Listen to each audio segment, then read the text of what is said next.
الحق خدا کی کتاب، جو کچھ ذہن انسانی کا تراشیدہ ہے وہ ظنی ہے۔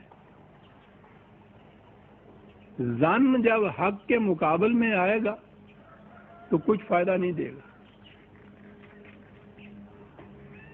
کوئی ظنی چیز جو حق کی تائید کرتی ہے کسی طرح سے، ٹھیک ہے وہ مان لی جائے گی کیونکہ وہ حق کے مطابق ہے۔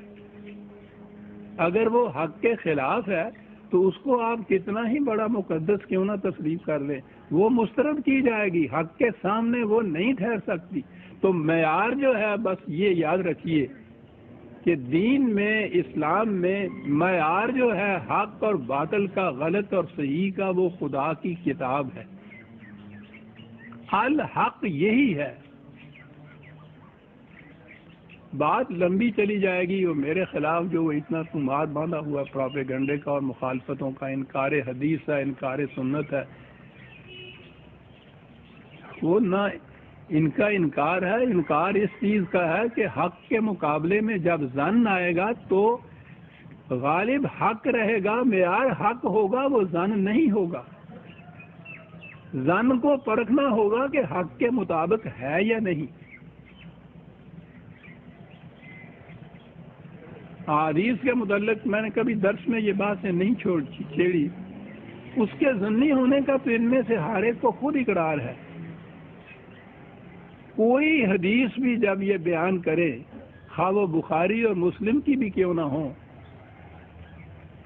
تو شروع میں تو یہ چیز ہوتی ہے، قال الرسول صلی اللہ علیہ وسلم، رسول اللہ صلی اللہ علیہ وسلم نے فرمایا، آگے وہ حدیث کے الفاظ ہوتے ہیں، اور آخر میں ہوتا ہے او کما قال رسول اللہ، یہ یا جیسے رسول اللہ نے کہا ہو، یعنی انہیں خود اس کے اوپر حق کی طرح یقین نہیں ہوتا کہ یہی رسول اللہ نے کہا تھا۔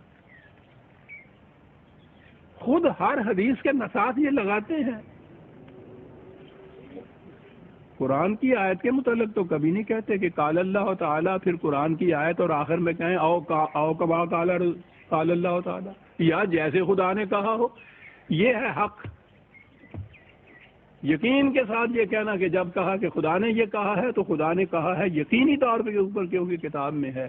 اس کے باہر جو چیز ہے کسی کے متعلق بھی وہ اس یقین سے خود بھی نہیں کہتے او کما قال رسول اللہ۔ تو بات صاف ہو گئی کہ جس کو تم خود ظنی کہتے ہو، بھئی اس کے پرکھنے کا معیار یہ ہے خدا کی کتاب، سیدھی سی بات ہے۔ خدا خود یہ کہتا ہے کہ حق کے مقابلے میں ظن نہیں کام دیتا، مخالف اس کے جائے گا تو وہ ظن صحیح نہیں ہوگا،